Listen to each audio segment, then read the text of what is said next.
Thank you so much for coming in today, and we wanted to also thank you and kind of get your permission again about the fact that you're being filmed. And so, I think they've gotten your permission, but you should know that obviously your anonymity will be preserved. You won't be shown in that video. Your name won't be revealed in the video. So just to make sure that you're comfortable with that. But it's really wonderful to actually sort of have the chance to meet you.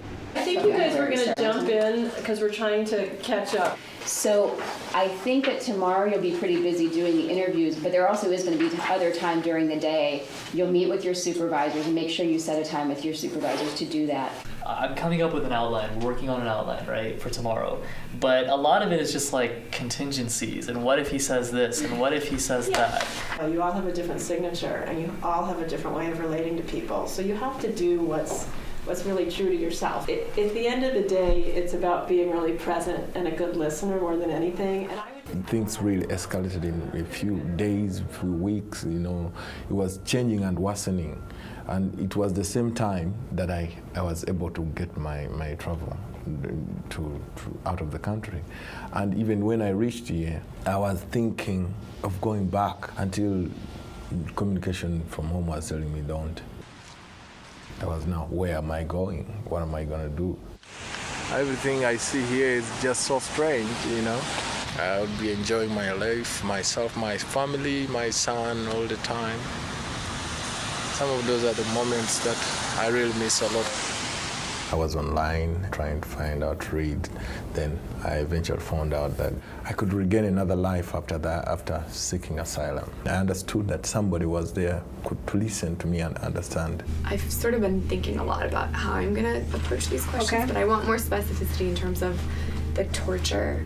So it's very common for people who are survivors of torture, who have PTSD, to not remember these details or remember them differently every time they talk to you. So it is important for me to go ahead and say, can you explain to me, you say they hit you, where did they hit you? Yeah. This is going to be really hard, I think. So the officer will need to know that information because they want to make sure you're credible and you really experience that. Okay. But hopefully that will be sufficient with the psych report and the medical report that you even right now I don't like what I'm going through. I've been a provider for people. Now I'm like, I have to depend on somebody to look after me. I feel like I'm under somebody's feet. Anything can happen to anybody, anywhere, anytime. His story is in line with the way in which they detain, arrest, and torture people. We're making a broad connection by saying, look, clearly these are governmental operatives, ongoing torture. Right. It was pretty clear to us that this was going to be a relatively straightforward case. We have a very strong claim for asylum. We definitely tell him your story is truthful, we believe you, but we never know what the asylum officer is going to say. The other thing is that he has a young son. Once his asylum application is granted, then we focus on bringing his son here. But this interim period is filled with so much uncertainty. Being a single father is not easy, and then again you're abandoned. I feel I've not fulfilled my part. I've abandoned my son. If I am granted, he is granted too, and then we start our life again, and we fight as men, and Good morning. Saying, how did you feel when? Yeah, exactly. That makes sense to me. Yeah. She's so emotional. Hearing my voice and hearing her voice is So hard. Yeah, you can feel the concern in her voice, I'm sure. Okay, well, I think her email itself provides a lot of context and information for us. Let us know if you need a minute. when she can't explain something, she breaks down. Yeah, I know. And then she says, I don't want to talk. Right. It's really dangerous for the client to communicate with family back home or friends back home. But there was one person in particular who witnessed pieces of what we write about in the declaration. We really needed, if possible, to get a corroborating declaration from her. She's agreed to write it. Finally, I got a date to do an interview. My team has been a very great team, and they have prepared me. I'm kind of strong. I'm looking forward to it and sharing it with that person. I want to keep progressing and achieving more. I want to keep into a different. I want to be more productive. I want the inside me is not here. There's a body, yes, everybody can see this, but there's no me. I don't need to come out and tell somebody that this is what I've gone through. And I don't want it to keep following me up as a story. I want it to end somewhere. We got colored pictures from Dr. that you took on Monday. Okay. I want to prepare you for the interview. And then at 11, we'll go to Chris Jackson's office, who's another attorney here, and she will pretend to be an asylum officer. From being an orphan who had no hope, I used myself, my talent, and somehow I came out standing, strong. It's all gonna go fine. Thank you. There is always me looking at this very far away from me, and then I think I want to get that. Here, Officer Jackson. Okay, now this is it. So here you are. This is what you've been waiting for. It is Cap. And I need you to raise your right hand. Do you swear to tell the whole truth and nothing but the truth? Yes. All right, you can have a seat. What do you actually think about the current government? In what sense? Whatever sense you think is important.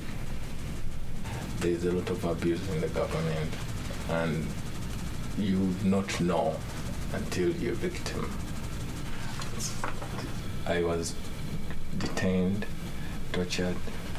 Those situations have really got stuck into my mind, and they scare me a lot. What was the worst injury that you had? Bodily cuts, different bodily cuts on my body, and then head injuries. I was kicked so much into the head, and the jaws. They could ask me a question, another one punches me as I'm trying to answer, another one kicks me.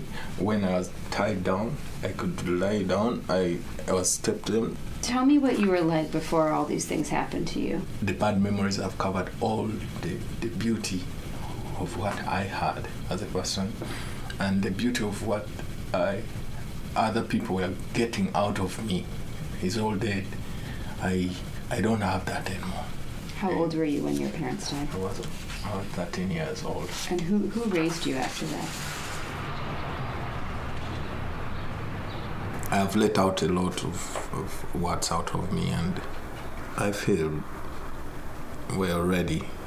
After the prep last week, he was smiling a little bit more. I think there was more hope in there. It's his time to tell the story and do this.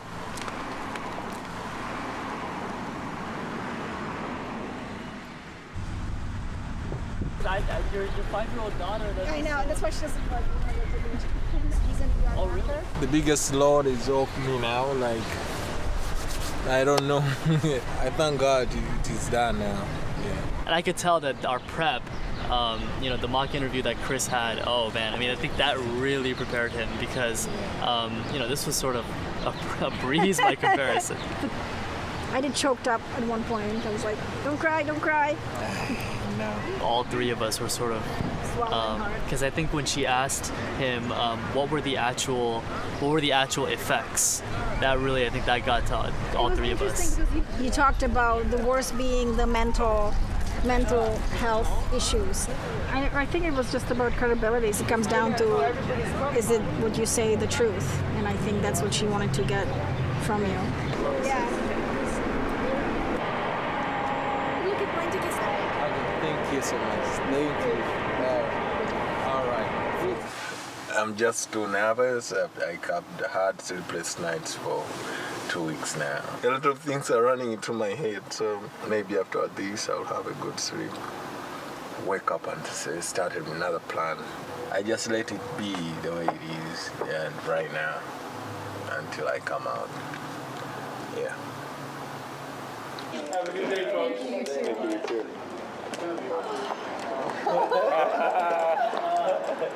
Did you email Kaka? We got it. So Did you email Kaka, Hamad? So happy. I think we should high five. Thank you so much for all you've been doing for me. My asylum has been granted, and I'm so happy and I'm so grateful to what you've been doing. May the Lord bless the works of your hands, and hopefully you call me back when you get some time. I'm trying to get to you, but I can't go get. I'm nervous even now. I can't speak properly. I got it. I got this. Yeah.